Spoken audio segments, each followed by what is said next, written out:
अस्सलाम वालेकुम। Acid basis और साल्ट्स के चैप्टर में आज हमारा जो टॉपिक है वो है साल्ट्स एंड देयर प्रिपरेशन।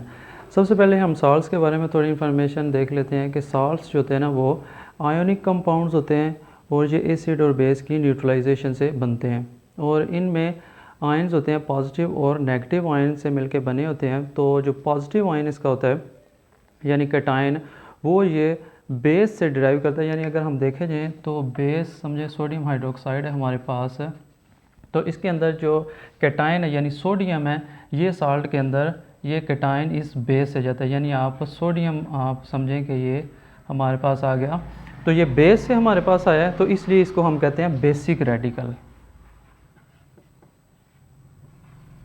इसके बाद हमारे पास जो इसका पॉजिटिव आयन होता है नेगेटिव आयन होता है यानी एनायन वो एसिड से आता है। यानी हम देख लेते हैं कि ये HCl के अंदर ये क्लोराइड जो है ये हमारे पास एनायन है, तो इसलिए इसको हम कहते हैं एसिडिक रेडिकल। यानी एसिड से आया तो इसलिए इसका नाम है एसिडिक रेडिकल। अब इसका नाम भी जो है ना वो इसी बेस पे इन मेटल और इस एसिड की बेस पे इसका नाम भी दिया जाता है, तो वो भी हम देख लेते हैं कि इसमें से अगर ये आप बेस में से सिर्फ आप मेटल ले लें तो इधर आप लिख लेंगे मेटल और ये हमारे पास आ गया एसिड। एसिड के अंदर से ये हमारे पास एनायन आएगा और ये बेस के अंदर से ये हमारे पास आ गया कैटायन। तो इसके अंदर इससे हमारे पास जो साल्ट बनेगा उसका नाम वो इन्हीं से डिराइव किया जाएगा। यानी ये मेटल सोडियम और ये हमारे पास इसका क्लोराइड, इससे हमारे पास आ गया क्लोराइड यानी Na और इसका Cl। तो इस तरह से इनको नाम दिया जाता है मेटल, और मेटल का हमारे पास आ गया मेटल और एसिड के क्लोराइड यानी एसिड के एनायन से इसको नाम दिया जाता है। इसके बाद हम इसकी कुछ खुसूसियात देख लेते हैं यानी इसकी करैक्टरिस्टिक्स। तो सबसे पहले जो इसकी करैक्टरिस्टिक है वो ये है कि ये हमारे पास आयोनिक कंपाउंड होते हैं और ये क्रिस्टलाइन फॉर्म में पाए जाते हैं। आयोनिक एंड क्रिस्टलाइन यानी क्रिस्टल की शक्ल में ये पाए जाते हैं। अगर आप हमारे पास जो टेबल साल्ट है यानी सोडियम क्लोराइड अगर आप उसको देखें तो उसके छोटे छोटे से आपको क्रिस्टल नज़र आएंगे, तो वही होती है हमारे पास क्रिस्टलाइन फॉर्म। दूसरी इसकी जो हमारे पास प्रॉपर्टी है वो ये है कि इनका high melting and boiling point होता है। High melting and boiling point का मतलब ये है कि ये बहुत ज़्यादा इनको टेम्परेचर चाहिए होता है मेल्ट होने के लिए और बॉयल होने के लिए, क्योंकि ये सॉलिड होते हैं। तो आप देख लें कोई भी सॉलिड चीज़ है उसको आप बहुत ज़्यादा गर्म करेंगे तभी जाके वो पिघलेगी। इसी तरह आप सोडियम क्लोराइड यानी टेबल साल्ट को अगर आप गर्म करना शुरू करो तो 800 डिग्री सेंटीग्रेड पे जाके वो पिघलता है और 1413 डिग्री सेंटीग्रेड यानी 1413 डिग्री सेंटीग्रेड पे जाके वो हमारे पास बॉयल होता है। तो यानी इनका high melting and boiling point होता है। तीसरी जो इसकी प्रॉपर्टी है वो ये है कि इनके अंदर वाटर ऑफ क्रिस्टलाइजेशन होता है। यानी हमारे पास एक जो वाटर जो हमारे पास साल्ट का मॉलिक्यूल होगा उसके अंदर कुछ वाटर के मॉलिक्यूल की एक स्पेसिफिक हमारे पास तादाद होती है। यानी अगर आप देखें तो जो कॉपर सल्फेट है, कॉपर सल्फेट के एक हमारे पास इसका जो यूनिट होगा उसके अंदर 5 वाटर के मॉलिक्यूल्स होंगे। तो ये हमारे पास जो इस कॉपर सल्फेट के एक हमारे पास यूनिट के अंदर जो पानी के जो मॉलिक्यूल्स होते हैं उनको हम कहते हैं उसका वाटर ऑफ क्रिस्टलाइजेशन। इसी तरह कैल्शियम सल्फेट के अंदर हमारे पास 2 वाटर मॉलिक्यूल्स होते हैं। यानी एक इसके यूनिट के अंदर हमारे पास 2 वाटर मॉलिक्यूल होंगे, तो ये वाटर के मॉलिक्यूल इसका क्या कहलाते हैं, वाटर ऑफ क्रिस्टलाइजेशन।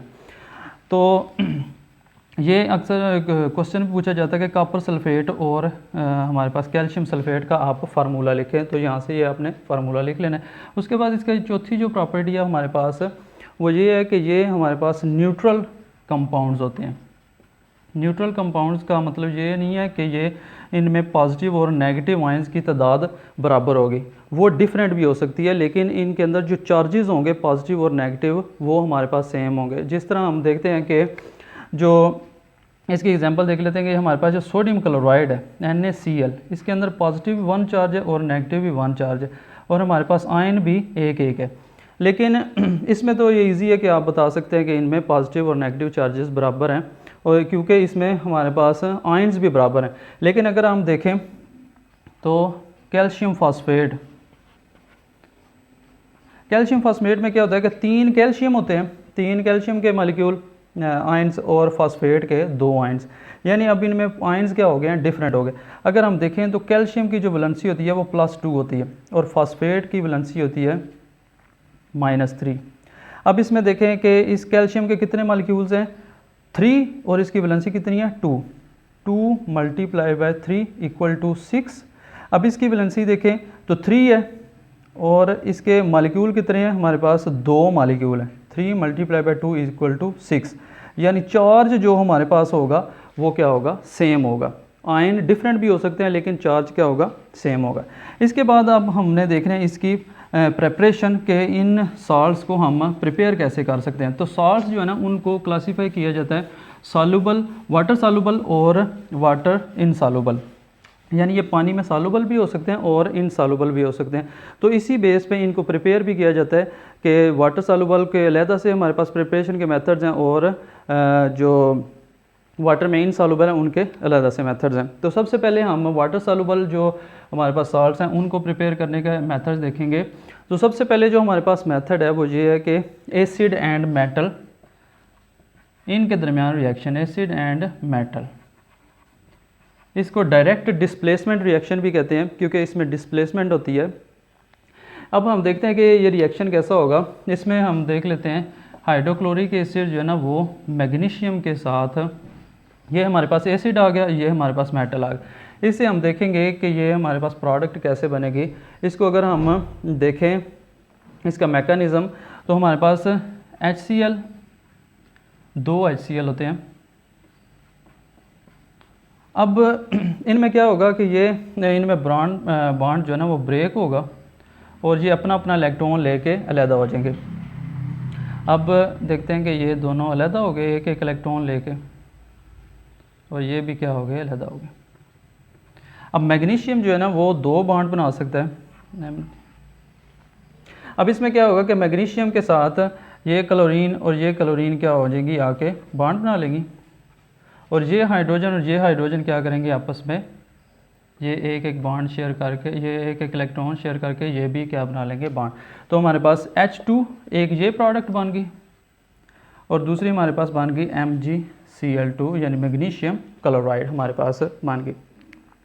ये 2 प्रोडक्ट बन गए हमारे पास। अब ये हमारे पास जो है ना ये वाटर सॉल्युबल साल्ट है और ये हमारे पास हाइड्रोजन गैस है। ये हमने, अगर आपको याद हो तो एसिड की केमिकल प्रॉपर्टीज़ के अंदर भी हमने इसको पढ़ा था कि जो एसिड और मेटल के दरमियान जो रिएक्शन होता है उसमें हाइड्रोजन गैस ज़रूर बनती है और दूसरी जो हमारे पास प्रोडक्ट होती है वो हमारे पास साल्ट होती है। इसके बाद हमारा जो दूसरा रिएक्शन है जो प्रिपरेशन ऑफ साल्ट में, सॉल्युबल साल्ट में, वो है एसिड का बेस के साथ रिएक्शन, एसिड एंड बेस। अब इसमें क्या होगा कि एक एसिड होगा और एक बेस होगा, ये आपस में रिएक्ट करेंगे। एसिड हमारे पास समझे HCl है और बेस हमारे पास सोडियम हाइड्रोक्साइड है। अब ये देखेंगे कि इनके प्रोडक्ट कैसे बनेगी। अब हमारे पास ये HCl आ गया और ये हमारे पास NaOH आ गया। अब HCl के दरमियान जो बॉन्ड है वो जब ब्रेक होगा तो जो इन दोनों के दरमियान ये जो बॉन्ड पेयर शेयर है, जो इलेक्ट्रॉन का बॉन्ड पेयर शेयर है, ये हमारे पास क्या होगा कि क्लोरीन अपनी तरफ ये अट्रैक्ट कर लेगा, तो इस पर नेगेटिव चार्ज आ जाएगा और इस पर पॉजिटिव चार्ज आ जाएगा। अब ये क्या करेगा कि हाइड्रोजन, आपको पता है कि इसके वैलेंस शेल में 2 इलेक्ट्रॉन होते हैं, इसको 2 इलेक्ट्रॉन चाहिए होते हैं, तो 2 इलेक्ट्रॉन के लिए ये क्या करेगा कि ऑक्सीजन जो है ना इसके ऊपर लोन पेयर मौजूद है तो उसके साथ ये जाके बॉन्ड बनाएगा। अब ये यहाँ से रिमूव करते हैं हम इसको और इस ऑक्सीजन के साथ ये आ जाएगा।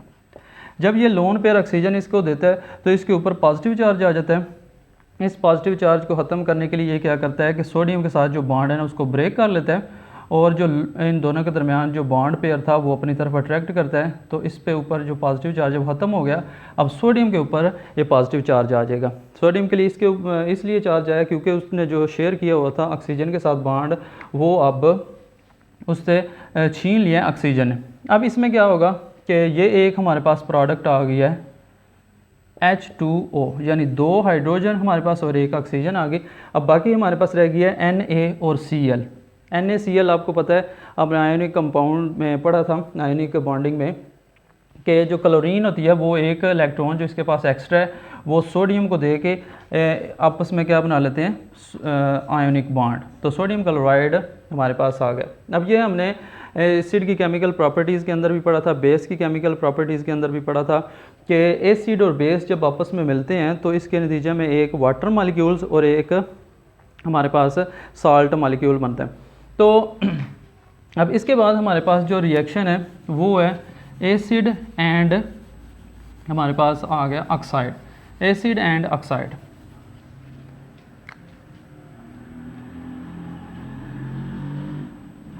Acid and metallic oxide.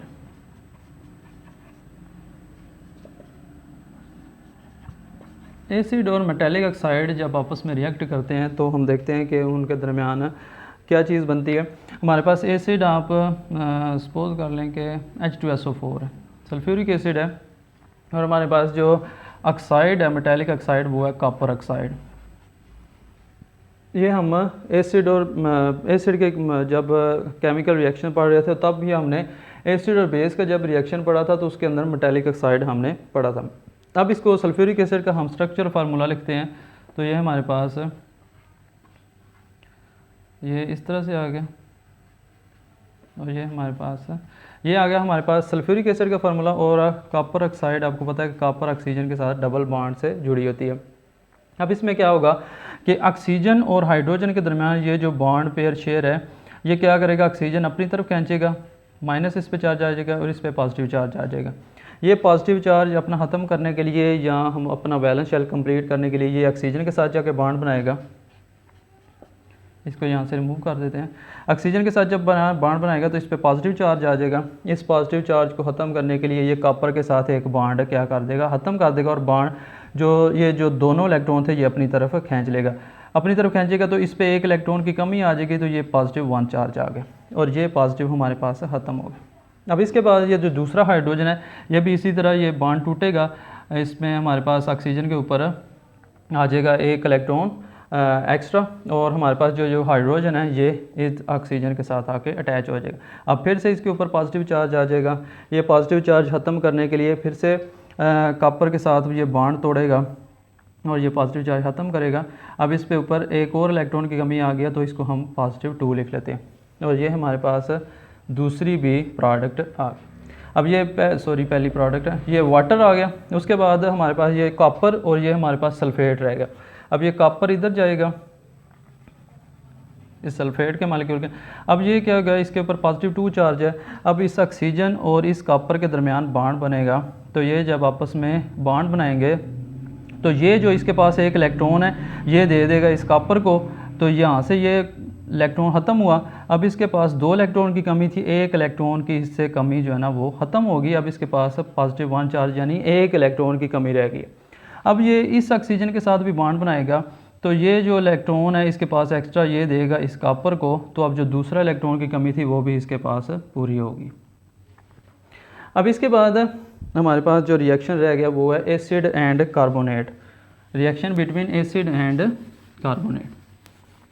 चौथा रिएक्शन में हमारे पास हम देख लेते हैं कि जब एसिड और कार्बोनेट रिएक्ट करते हैं तो हमारे पास क्या चीज़ आएगी, एसिड एंड कार्बोनेट। एसिड आप HNO3 ले लें, बुक में हमारे पास नाइट्रिक एसिड दिया हुआ है, और इसके साथ हमारे पास जो रिएक्शन है वो है सोडियम कार्बोनेट का। आप HNO3 को हम पहले इसका देख लेते हैं, इसका स्ट्रक्चर कैसे होता है, फिर इसकी प्रोडक्ट वहाँ से बनाएंगे। HNO3 आप नाइट्रेट पहले लिख लें, इसमें 3 ऑक्सीजन होते हैं और नाइट्रोजन की यहाँ पे वैलेंसी 5 है। अब ये हमारे पास हाइड्रोजन आ गया, ये हाइड्रोजन और ये नाइट्रेट हमारे पास आ गया। अब NaCO3 लिख लेते हैं, Na2CO3। हमारे पास ये पहले कार्बोनेट आप लिखते हैं, C डबल बॉन्ड ऑक्सीजन, यहाँ पे कार्बन की वैलेंसी जो है ना 4, ये एक सोडियम इस तरफ और एक सोडियम हमारे पास इस तरफ। ये हम देखते हैं कि किस तरह से आपस में ये रिएक्ट करेंगे। अब इसमें हमने पढ़ा था कि एसिड और कार्बोनेट के अंदर जो रिएक्शन होता है, मैंने आपको बताया था कि आपको पता है कि एक कार्बन डाइऑक्साइड मालिक्यूल बनना है और दूसरा वाटर मालिक्यूल हमारे पास बनना है। तो हम देखेंगे कि इसमें वाटर और ये कार्बन डाइऑक्साइड किस तरह बनेंगे। तो इसमें ये नाइट्रिक एसिड के 2 होते हैं मालिक्यूल, ये आ गया। अच्छा, इसमें क्या होगा कि सबसे पहले ये हाइड्रोजन और इस ऑक्सीजन के दरमियान बॉन्ड टूटेगा, ये ऑक्सीजन के ऊपर नेगेटिव चार्ज आ जाएगा, हाइड्रोजन के ऊपर पॉजिटिव चार्ज आ जाएगा। ये हाइड्रोजन जो है ना अपना पॉजिटिव चार्ज ख़त्म करने के लिए क्या करेगा, इस ऑक्सीजन के साथ बॉन्ड बनाएगा, इस ऑक्सीजन के ऊपर पॉजिटिव चार्ज आ जाएगा। ये पॉजिटिव चार्ज ख़त्म करने के लिए क्या करेगा कि सोडियम के साथ अपना बॉन्ड तोड़ देगा, बॉन्ड तोड़ेगा, सोडियम के ऊपर पॉजिटिव चार्ज आ गया, अब ऑक्सीजन के ऊपर यह चार्ज ख़त्म हो गया। ये सोडियम जो है ना, ये चलें पहले इसको इसके साथ मिला लेते हैं, फिर बाद में ये दूसरा पार्ट देखते हैं। अब ये क्या करेगा कि सोडियम इस ऑक्सीजन के साथ बॉन्ड बनाएगा, क्योंकि इसके ऊपर एक इलेक्ट्रॉन ज़्यादा है और इसके ऊपर एक इलेक्ट्रॉन की कमी है, तो ये आपस में क्या करते हैं, बॉन्ड बना लेते हैं। Na, यहाँ से इसको रिमूव कर देते हैं। ये हमारे पास एक प्रोडक्ट NaNO3 हमारे पास आ गई, NaNO3। अब इसमें क्या होगा कि ये जो हाइड्रोजन है ये भी इधर से बॉन्ड ये रिमूव करेगा और ये इसके ऊपर नेगेटिव चार्ज आएगा, इसके ऊपर पॉजिटिव चार्ज आ जाएगा। अब ये क्या होगा कि हाइड्रोजन जो है ना ये इस ऑक्सीजन के साथ बॉन्ड बनाएगा, क्योंकि इसके ऊपर लोन पेयर मौजूद होता है, ये इसके साथ बॉन्ड बनाएगा तो इसके ऊपर पॉजिटिव चार्ज आ जाएगा। इस पॉजिटिव चार्ज को ख़त्म करने के लिए ये इस कार्बन के साथ बॉन्ड क्या कर देगा, ब्रेक कर देगा। बॉन्ड ब्रेक करेगा तो इसके ऊपर पॉजिटिव चार्ज ख़त्म, अब इस कार्बन के ऊपर पॉजिटिव चार्ज आ जाएगा। अब इसमें ये कार्बन, ये हमारे पास एक और प्रोडक्ट आ गया वाटर मॉलिक्यूल H2O। अब इसमें क्या होगा कि ये ऑक्सीजन, ये कार्बन अपना पॉजिटिव चार्ज ख़त्म करने के लिए इस ऑक्सीजन के साथ बॉन्ड तोड़ेगा, ये ऑक्सीजन जो है इसकी हेल्प करता है, इस सोडियम के साथ बॉन्ड तोड़ेगा और इसके ऊपर नेगेटिव चार्ज आ जाएगा और इसके ऊपर पॉजिटिव चार्ज आ जाएगा। अब ये इसके पास एक इलेक्ट्रॉन ज़्यादा और इसके पास एक इलेक्ट्रॉन कम है, तो ये क्या करेगा, इसके साथ ये शेयर करके ये बॉन्ड बना लेंगे और ये हमारे पास डबल बॉन्ड हमारे पास ऑक्सीजन के साथ बन गया। तो ये हमारे पास एक और प्रोडक्ट आ गई है कार्बन डाइऑक्साइड। अब इसमें क्या होगा कि हमारे पास ये सोडियम और ये हमारे पास एक NO3 मॉलिक्यूल रह गया। अब ये इसके साथ जाएगा Na, अब ये इसके ऊपर पॉजिटिव चार्ज है, उसके ऊपर नेगेटिव चार्ज है, मतलब इसके ऊपर एक इलेक्ट्रॉन ज़्यादा है और इसके ऊपर इलेक्ट्रॉन एक कम है, तो ये क्या करेंगे, आपस में शेयर करके ये बॉन्ड बना लेंगे। तो ये हमारे पास एक और प्रोडक्ट यानी NaNO3। NaNO3 के हमारे पास 2 मॉलिक्यूल बने हैं, एक वाटर और एक कार्बन डाइऑक्साइड हमारे पास बन गई। इसके बाद हमारे देखना है कि जो ये तो थे वाटर सॉल्युबल हमारे पास साल्ट्स। अब हम देखेंगे कि वाटर में जो इनसॉल्युबल साल्ट्स होते हैं या इनसॉल्युबल साल्ट्स की प्रिपरेशन कैसे की जाती है। तो इसमें हमारे पास 2 जो होते हैं ना, 2 सॉल्युबल साल्ट्स के सॉल्यूशन को मिक्स किया जाता है, तो उसमें आयंस एक्सचेंज के नतीजे में हमारे पास एक सॉल्युबल साल्ट वाटर सॉल्युबल और एक वाटर इनसॉल्युबल साल्ट बनता है। तो इसमें अब हम देखते हैं जो 5 हमारे पास प्रिपरेशन ऑफ साल्ट की, उसमें हम इनसॉल्युबल साल्ट प्रिपेयर करेंगे, इनसॉल्युबल साल्ट्स। ये कैसे प्रिपेयर होंगे, इसमें हमारे पास एग्जांपल है सिल्वर नाइट्रेट और NaCl। सिल्वर नाइट्रेट और NaCl जब हमारे पास रिएक्ट करते हैं तो इसके नतीजे में हमारे पास एक वाटर सॉल्युबल साल्ट बनेगा और एक इनसॉल्युबल साल्ट बनेगा। अब इसको देख लेते हैं कि नाइट्रेट, आपको पता है कि इसमें 3 ऑक्सीजन जुड़े होते हैं और एक साइड पे कोई भी मेटल, हम यहाँ पे सिल्वर है तो सिल्वर लगाएंगे, और NaCl में आपको पता है कि Na और Cl इस तरह जुड़े होते हैं। अब NaCl के दरमियान बॉन्ड टूटेगा, Cl क्या करेगा कि इसके ऊपर नेगेटिव चार्ज आ जाएगा और पॉजिटिव इसके ऊपर चार्ज आ जाएगा। अब ये क्या करेगा, सोडियम यहाँ से जाएगा और इस ऑक्सीजन के साथ अटैच हो जाएगा, क्योंकि इसके ऊपर लोन पेयर मौजूद होता है। अब इसके ऊपर पॉजिटिव चार्ज आ जाएगा, इस पॉजिटिव चार्ज को ख़त्म करने के लिए ये इस सिल्वर के साथ बॉन्ड तोड़ेगा और अब सिल्वर के ऊपर पॉजिटिव चार्ज आ जाएगा। अब हमारे पास ये सोडियम, यहाँ से इसको रिमूव कर देते हैं। ये हमारे पास एक प्रोडक्ट आ गई है NaNO3 सिल्वर सोडियम नाइट्रेट और हमारे पास ये आपको पता है कि ये हमारे पास एक्वस सोल्यूशन में ये सॉल्युबल होते हैं, तो इसलिए ये वाटर सॉल्युबल है। अब ये हमारे पास दूसरा जो है ना वो सिल्वर और ये क्लोराइड आयन रह गए हैं। अब ये क्लोराइड के ऊपर एक नेगेटिव चार्ज, नेगेटिव मतलब एक इलेक्ट्रॉन ज़्यादा है और सिल्वर के ऊपर एक इलेक्ट्रॉन कम है, तो ये दोनों आपस में बॉन्ड बना लेंगे। ये इसको नज़दीक करके लिख लेते हैं और ये हमारे पास बॉन्ड बन गया। ये हमारे पास बन गया सिल्वर क्लोराइड, ये हमारे पास बन जाता है ये वाटर इनसॉल्युबल साल्ट है, यानी इनसॉल्युबल साल्ट है पानी के अंदर। अब दूसरी जो हमारे पास इसमें इनसॉल्युबल साल्ट की प्रिपरेशन में एग्जांपल है वो हम देख लेते हैं कि ये सोडियम कार्बोनेट और कैल्शियम सल्फेट के अंदर बॉन्ड बनेगा, Na2CO3 और कैल्शियम सल्फेट के दरमियान बॉन्ड बने। ये इन दोनों के दरमियान देखते हैं कि किस तरह से रिएक्शन होगा। सोडियम कार्बोनेट हम देख लेते हैं कि कार्बोनेट हो गया, ये एक Na इधर लग गया, एक Na इधर लग गया। कैल्शियम सल्फेट में क्या होता है, सल्फेट पहले बनाते हैं,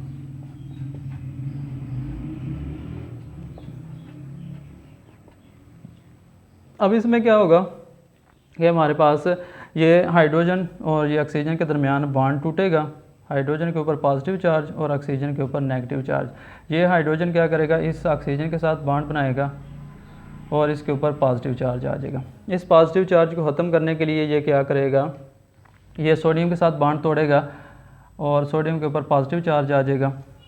अब इसमें क्या होगा, दूसरा जो हमारे पास है ये हाइड्रोजन के साथ ये भी बॉन्ड टूटेगा, हाइड्रोजन पे पॉजिटिव, ऑक्सीजन के ऊपर नेगेटिव। ये हाइड्रोजन भी क्या करेगा, इस ऑक्सीजन के साथ बॉन्ड बनाएगा, सॉरी इधर लिख लेते हैं, तो ये हाइड्रोजन इसके साथ जब बॉन्ड बनाएगा तो ये इसके ऊपर पॉजिटिव चार्ज आ जाएगा। इस पॉजिटिव चार्ज को ख़त्म करने के लिए ये इस कार्बन के साथ बॉन्ड तोड़ देगा। ये हमारे पास अच्छा सॉरी, ये जो है ना कॉपर सल्फेट था, मैं इसको सल्फ्यूरिक एसिड लिख दिया था तो इसलिए इसमें गलती हो गई। ये अब कॉपर सल्फेट के अंदर ये सल्फेट और ये कॉपर हमारे पास इधर आ गया। अब इसमें कॉपर जो है ना हमारे पास क्या करेगा कि ये जो सोडियम और ऑक्सीजन के दरमियान बॉन्ड ब्रेक होगा, सोडियम के ऊपर पॉजिटिव चार्ज आ जाएगा और ऑक्सीजन के ऊपर नेगेटिव चार्ज आ जाएगा। अब सोडियम क्या करेगा कि इस ऑक्सीजन के साथ बॉन्ड बना लेगा, क्योंकि इसके ऊपर लोन पेयर मौजूद है। ये हमारे पास लोन पेयर की मौजूदगी की वजह से इसके ऊपर जब ये बॉन्ड बनाएगा लोन पेयर के साथ तो इसके ऊपर पॉजिटिव चार्ज आ जाएगा। इस पॉजिटिव चार्ज को ख़त्म करने के लिए ये कॉपर के साथ अपना बॉन्ड तोड़ देगा और ये लोन पेयर जो था ना वो अपनी जो बॉन्ड पेयर था वो अपनी तरफ अट्रैक्ट कर लेगा या इससे छीन लेगा। अब कॉपर के पास जो एक बॉन्ड इसने शेयर किया था कॉपर ने, अब उस जो वो कमी आ जाएगी क्योंकि ऑक्सीजन ने उससे ले लिया। अब ये क्या होगा कि हमारे पास ये सोडियम इसके साथ बॉन्ड बना लिया। अब दूसरा जो सोडियम है वो भी इसके साथ बॉन्ड तोड़ेगा और ये क्या होगा कि इसके ऊपर नेगेटिव चार्ज और इसके ऊपर पॉजिटिव चार्ज, ये भी क्या करेगा इस ऑक्सीजन के साथ सॉरी इस ऑक्सीजन के साथ आके बॉन्ड बनाएगा। अब ये आ गया इधर, इसके ऊपर पॉजिटिव चार्ज आ जाएगा। पॉजिटिव चार्ज को ख़त्म करने के लिए ये भी कॉपर के साथ बॉन्ड तोड़ेगा, कॉपर के ऊपर अब आ जाएगा +2 चार्ज। अब और ये हमारे पास ये पॉजिटिव ख़त्म हो गया, तो ये एक हमारे पास प्रोडक्ट Na2 यानी 2 Na और हमारे पास सल्फेट आ गया। और अब हमारे पास रह क्या गया, कॉपर और एक कार्बोनेट। कॉपर क्या करेगा, इधर जाएगा और ये एक अब इसके ऊपर पॉजिटिव 2 चार्ज है, जब इसके साथ बॉन्ड बनाएगा ऑक्सीजन के साथ तो एक इलेक्ट्रॉन क्या होगा इस कॉपर को देगा तो इसके ऊपर अब +1 चार्ज रह जाएगा। अब ये इसके ऊपर ख़त्म हो गया। अब ये जो इलेक्ट्रॉन इसके पास इजाफी मौजूद है ये भी कॉपर के साथ कॉपर को देगा तो ये कॉपर के ऊपर दूसरी जो इलेक्ट्रॉन की कमी है वो भी पूरी हो जाएगी। तो ये दूसरी हमारे पास प्रोडक्ट कॉपर कार्बोनेट CuCO3 आ गया।